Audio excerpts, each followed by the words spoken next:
The day started like every other day. Adaeze had just finished eating her plate of jollof rice and fried chicken in one of the most popular restaurants in town. Golden Spoon. She leaned back on her chair and patted her stomach with satisfaction.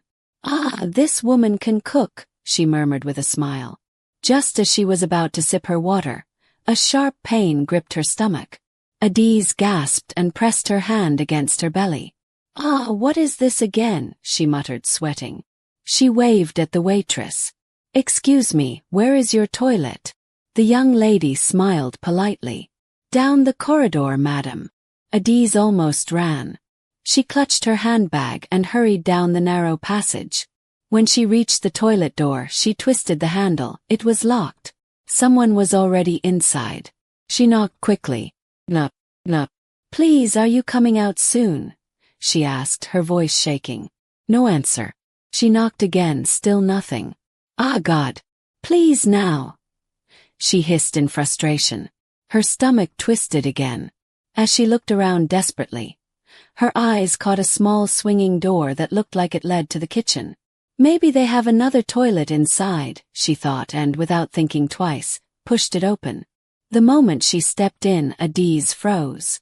The kitchen was a disaster. Dirty plates were stacked like mountains, some already growing green mold. Bowls of raw meat sat uncovered on the counter, flies buzzing greedily around them.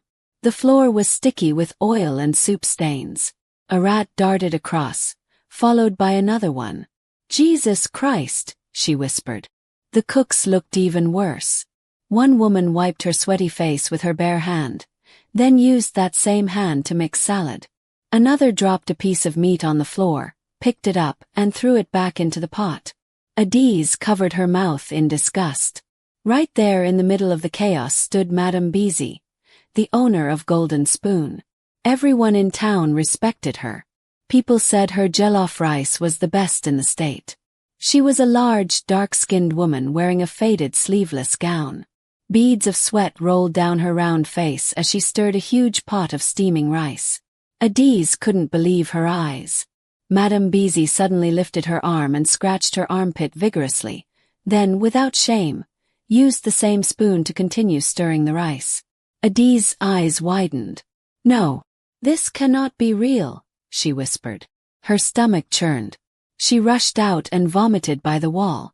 That was the day Adaze's eyes began to open. But how did she even reach this point? She was the first daughter of Mr. and Mrs. Okoro. Her father was a long-distance driver who could be gone for weeks. He hardly cared about what happened at home as long as he sent money. Her mother was a market woman who left home before sunrise and returned late at night. So Adaeze and her two younger siblings, Keen and Amarachi, grew up almost like orphans. No one cooked for them. Their mother would just leave a few naira on the table and say, "Manage this one, buy food outside." That was how Adaze's bad habits started. Every morning they bought akara and bread from the roadside woman. In the afternoon, they ate rice from the buka opposite their school. In the evening they bought beans from Mama Piece's kiosk. Gradually, eating outside became a lifestyle. By the time she entered university, Adaeze couldn't live without it. Her roommates teased her constantly. "Ada, you'll marry food vendors one day, oh," they would joke. But she didn't care. She never touched the hostel pot. To her, life was too short to stress over cooking. After graduation, during her NYSC, Adaeze was posted to a small town in Enugu. She met another corps member, Efioma, and they quickly became close friends. They rented a tiny apartment together. Efioma was the opposite of Adaeze. She loved cooking. Every evening after school, she would buy fresh pepper, tomatoes, and fish from the market and prepare delicious soups. The aroma often filled the whole compound. Adaeze admired it but never joined. She preferred walking down to the nearby restaurant to buy food. "Ada, this your habit is not good," Efioma would say. "You don't even know how clean those kitchens are." Adaeze would laugh. "A beg leave matter, food no food." One day, Adaeze met Chuka, a young businessman who had just opened a boutique in town. He was tall, handsome, and generous. From their first meeting, He treated her like a queen. He took her to classy restaurants every weekend. Adaeze was thrilled. "Finally, someone who understands my lifestyle," she told Effioma. Their friendship soon became romantic. Everything seemed perfect until one Sunday afternoon when Chuka visited her apartment. After chatting for a while, he smiled and said, "Babe, I'm hungry. Oh, please cook something small for me."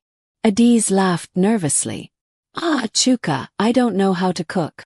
Chuka stared at her in disbelief. "You mean you don't know how to even boil rice or make stew?" She shrugged shyly. "No, I always buy food outside." Chuka frowned and shook his head. "Ada, this is not good.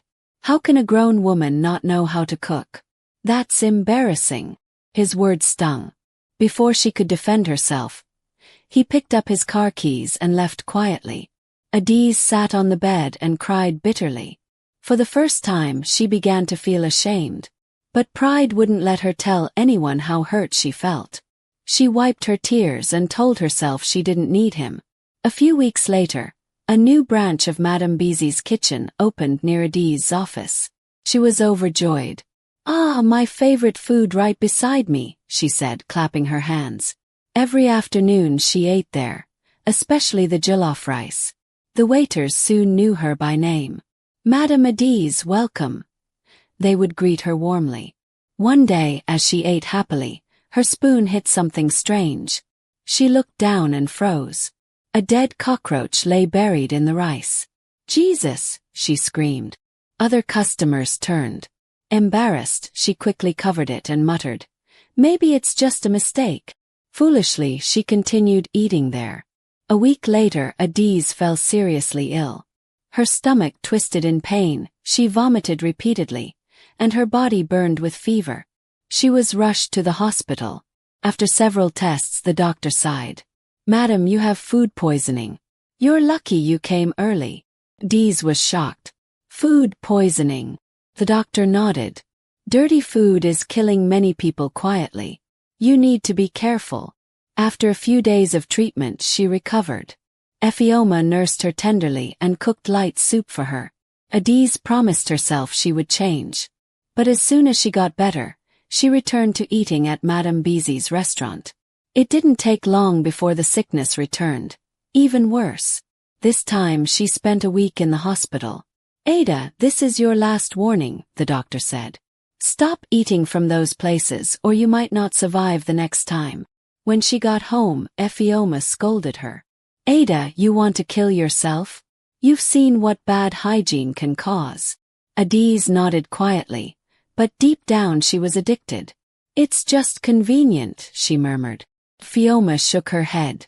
"Convenience can kill you." Adaeze didn't argue, but something in her heart had begun to shift.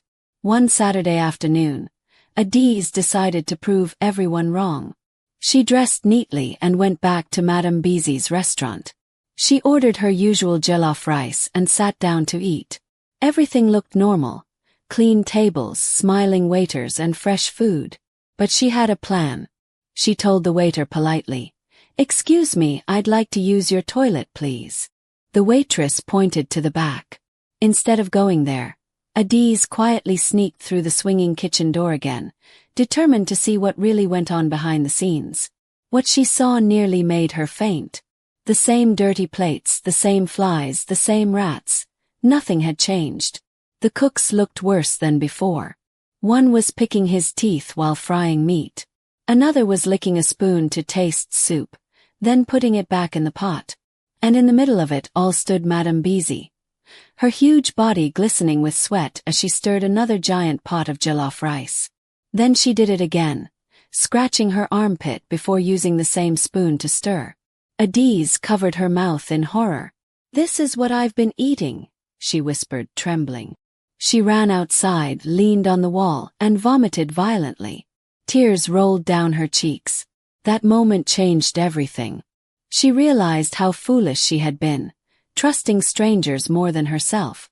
That night when she got home, she looked at her small kitchen with fresh eyes. For the first time she saw potential.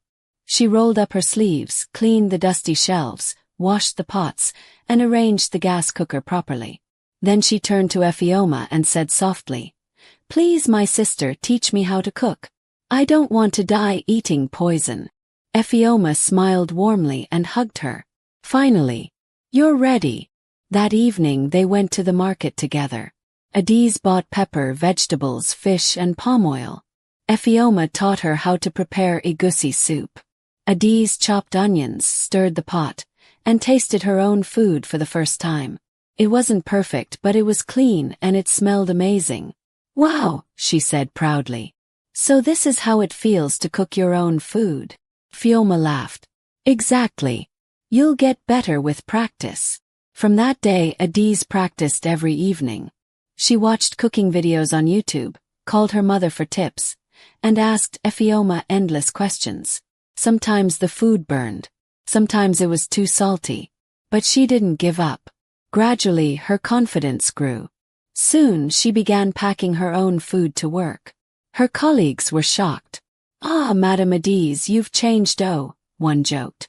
She smiled proudly. "I just decided to take my life seriously," she replied.